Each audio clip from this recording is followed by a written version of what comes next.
अजब चीज है लज्जत आशनाई। वो बूढ़े हो जाते तब भी ये सोचते कि हुजूर के साथ जाने का मौका मिले। एक खातून आई, मैं ये सब मिसालें रखता हूं। ऐ नौजवानों, फिर तुमसे पूछता हूं, क्या लज्जत आशनाई तुम्हें भी मिली है? हुजूर की बारगाह में अपने आप को फिदा करना या अपनी दुनिया को ठोकर मारने का जज्बा कभी आया है? एक खातून हुजूर के दरबार में आई। जब हुजूर सल्लल्लाहु तआला अलैहि वसल्लम किसी मैदान की तरफ जा रहे थे, वो भी जंग का हाल था, कई जंगें लड़ी गई।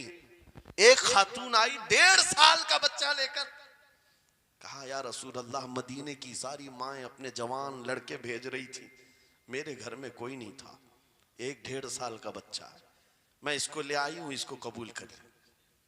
तवज्जो, माँ का कलेजा कैसा होता है, माँ की ममता। 1.5 साल के बच्चे को लेकर आई, कहा इसको कबूल कर ले। हुजूर ने पूछा इसका क्या करेंगे? वो खातून कहती है या रसूल अल्लाह, मेरे शोहर शहीद हो गए और मेरे पास सिवाय इस बेटे के कोई नहीं। हाँ, मुझे अंदाजा है मेरा बेटा चल फिर नहीं सकता, तीर तलवार नहीं उठा सकता, ये जंग में जाने के काबिल नहीं, लेकिन मैं इस हिस्से से महरूम नहीं होना चाहती जो मदीने की हर माँ ले रही है। बस या रसूल अल्लाह, मेरे बेटे को आप किसी मुजाहिद के हाथ में दे दें, जब दुश्मनों की तरफ से तीर चले मेरा बच्चा ढाल के काम तो आ सकता है, मेरा बच्चा ढाल के काम तो आ सकता है। अजब चीज है लज्जत आशनाई, अजब चीज है लज्जत आशनाई। जिसे ये आशनाई की लज्जत मिली है, उसने मुस्तफा करीम के कदमों में बच्चे भी वार दिए, सब लुटा दिया है। उनके लिए माल की कोई अहमियत नहीं थी। आपको पता है सिद्दीक अकबर रज़ी अल्लाह तआला अन्हु के घर एक बार रसूल करीम सल्लल्लाहु अलैहि वसल्लम तशरीफ लाए और वो उस वक्त इबादत में मसरूफ थे। अचानक हुजूर करीम अकरम सल्लल्लाहु तआला अलैहि वसल्लम घर जैसी आए, दरवाजा खुला, हुजूर सीधे एक कमरे की तरफ गए, वहां एक संदूक रखा था और उसमें कुछ माल था। हुजूर अकरम सल्लल्लाहु तआला अलैहि वसल्लम ने उस संदूक से माल को उठाया। हजरत अबू बकर सिद्दीक मुस्कुराए और कहा शुक्रन लिल्लाह, ऐ अल्लाह तेरा शुक्र है। हुजूर पाक ने उनके माल को जैसी उठाया, कहते हैं मैं अभी अल्लाह करीम की बारगाह में दुआ यही कर रहा था, ऐ मौला बस तू इतना करम कर दे, तेरा रसूल मेरा पूरा माल अपना समझा करे, अपना समझ ले।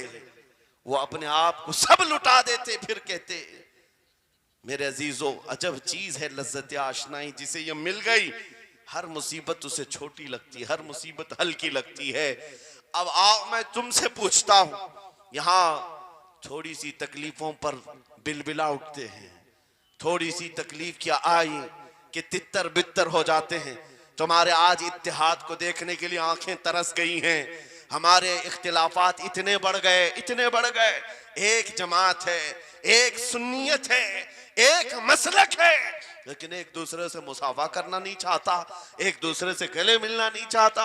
उलमा की जमातें अलग, पीरों की जमातें अलग। क्या ये जीने के सलीके हैं? क्या तुम्हें लज्जत आशनाई नहीं मिली है?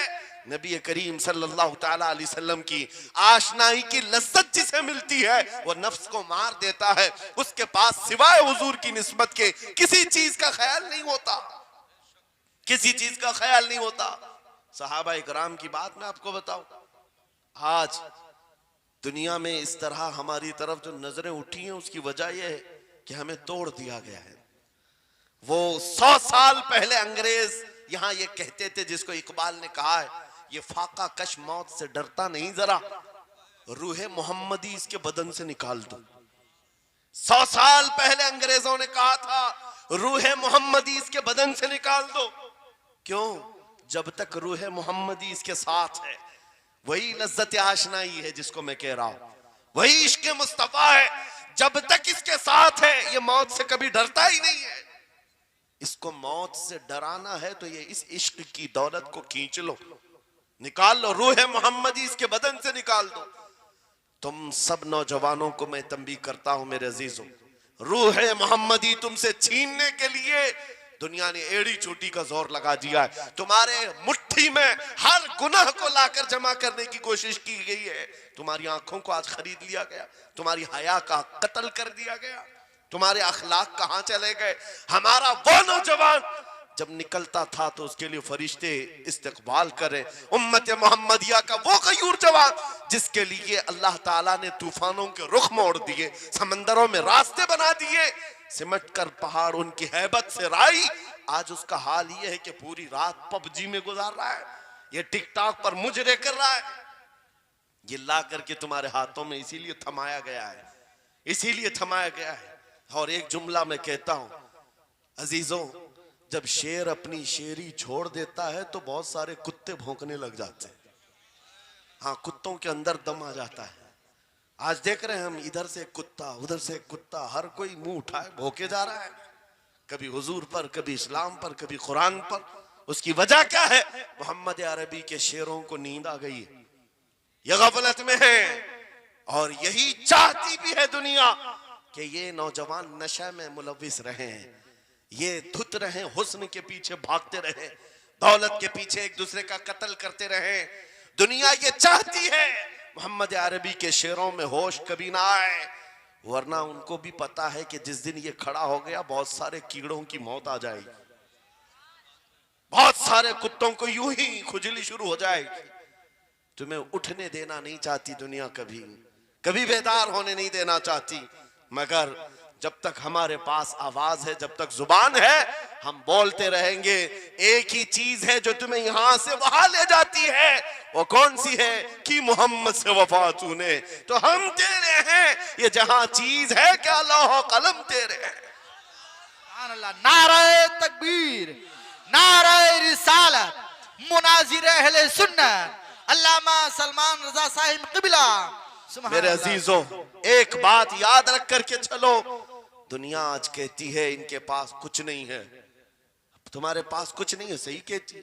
अखबार में यही छपा, रिपोर्टों में यही छपा, सुप्रीम कोर्ट के रिटायर्ड जजों ने मिल करके टीम बनाई और हमारा सर्वे किया हिंदुस्तान भर का, कहा कि ये बैकवर्ड है, इनके पास एजुकेशन नहीं रह गया, डिपार्टमेंट में इनकी नुमाइंदगी नहीं है, ये पढ़े लिखे नहीं है, माल में भी कम है, नौकरियों में भी कम है, सब रिपोर्टें इनके पास हैं। फिर मैं कहता हूं ये मीडिया के कुत्ते 24 घंटे हम पर भोंकते क्यों हैं? जब कुछ भी नहीं है, बैकवर्ड है, टूटी हुई बिखरी हुई कौम है, तो क्यों हम पर भोंकते हो बार बार? तुम्हें मैं बताता हूं, ये बार बार भोंक कर बताते तुम कुछ हो, तुम्हारे पास कुछ है, कुछ है। उनको पता है, तुम्हें नहीं पता है। तुम कह रहे हो नहीं मेरे पास कुछ नहीं है, सुबह टीवी चालू करो, कहे नहीं तेरे पास कुछ है, वरना एक टूटी बिखरी गरीब कौम पर कौन 24 घंटे सर्व करेगा? हमें पता है, सारे इलेक्शन भी हमारे नाम से लड़े जाते हैं। हाँ, तुम्हारे मजमे उस वक्त तक गर्म नहीं होते जब तक हमारा नाम ना ले लो। हाँ, दूसरों को डराने के लिए हमारा नाम चाहिए, और कई मीडिया, दज्जाली मीडिया के चैनल चलते हैं, उनकी दुकान हमारे नाम से। ये सारी बातें आपको सिर्फ इसलिए बताता हूं, वो भोंक भोंक कर बता रहे हैं कि तुम्हारे पास कुछ है, कुछ है। वो क्या है? कुछ बात तो है कि मिटती नहीं हस्ती हमारी। इकबाल ने कहा था कुछ बात तो है कि मिटती नहीं हस्ती हमारी, सदियों रहा है दुश्मन दौरे जमा हमारा। यूनानो मिस्र रोमा सब मिट गए जहां से, बाकी मगर है अब तक नामो निशा हमारा। तौहीद की अमानत सीनों में है हमारे, आसान नहीं मिटाना नामो निशा हमारा। बेशक बेशक बेशक, बहुत खूब। ये चीज आपको मैं बताना चाहता हूं, कुछ तो है। वो कुछ है क्या? वही लज्जत आशनाई है, वही इश्क मुस्तफा की दौलत है जो तुम्हारे सीनों में आज धड़कती है। आज उनका नाम लेते ही तुम्हारे चेहरे खिल जाते हैं, उस नबी पाक का नाम आते ही हम इख्तिलाफात भूल जाते हैं और खड़े हो जाते हैं। मैंने बारहा एक बात कही है, एक साहब ने मुझे टॉन्ट मारकर कहा था कि तुम्हारी कौम 500-500 के लिए पार्टियां बदल देती है, इधर जाती उधर जाती है, कभी 100 रुपये इस नेता से ले लिया, कभी 500 उस नेता से ले लिया, इधर उधर जाती रहती है। मैंने उनसे कहा था असल बात यह है इनके सामने सब बराबर के चेहरे हैं, इसलिए इधर से भी लेते हैं उधर से भी लेते हैं, सब जगह से ले लेते हैं। अगर आपको देखना है 10 करोड़ लेकर के आओ, हमारे किसी जवान को बुलाओ और सामने नेताओं को मत रखना, एक तरफ तुम्हारे पैसे और एक तरफ गुंबद खजरा को दिखाना। और फिर पूछना ये लेता है या वो लेता है। आज एक गरीब जवान के बारे में भी मेरा यकीन ये है, तेरे 10 करोड़ की दौलत को ठोकर मारेगा और फिर कहेगा अपना सब कुछ गुंबद खजरा कर